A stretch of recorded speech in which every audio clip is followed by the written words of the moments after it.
Chapter 10, A Cloak of Myths. There is one final ingredient in the game of mates.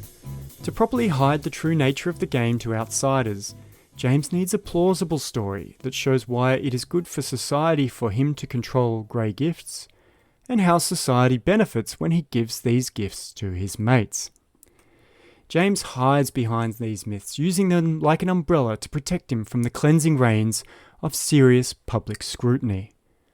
As the former head of the Australian Chamber of Commerce and Industry, Peter Anderson, said, "The reform effort is frustrated by bad behaviour and the public believing in that bad behaviour." We have encountered several of James's myths so far. If we don't rezone land, no housing will be built. Governments must balance their budgets. Ageing is unaffordable unless people are forced to save.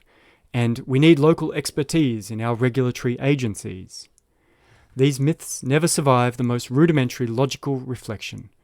One can simply reply that houses were built before zoning was invented, and just because we now have rezoning decisions doesn't mean they should be given for free, or that government debts are private sector assets, and privatising income-producing government agencies deprives the government of future cash flows, or that ageing is unaffordable if the forced savings accrue to James rather than the population doing the saving.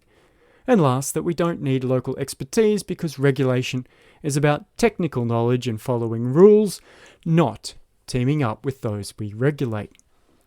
Let us unpack the issue of myths in general, who builds them, who propagates them, where you will find the adherence to them, what the myths do to the confidence of the public in the political system, and how myths eventually get challenged and overturned.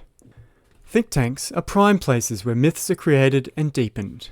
The most widely known is probably the Institute of Public Affairs, funded from unknown sources and a breeding ground for Liberal Party politicians.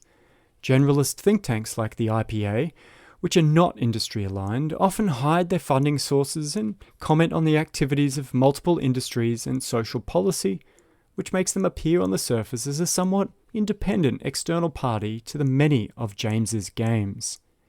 There are now also institutes aligned with industries doing both lobbying and policy development, such as the Property Council of Australia, the Minerals Council of Australia, the Pharmacy Guild, and more. These have grown their political clout in the past few decades, so much so that they are another breeding ground for young Jameses who wish to play the game as a career. James also has strong allies promoting his myths in the media, in effect another group of mates. Even back in 2010, prior to the biggest changes. I hope you've enjoyed this sample from the audiobook Rigged.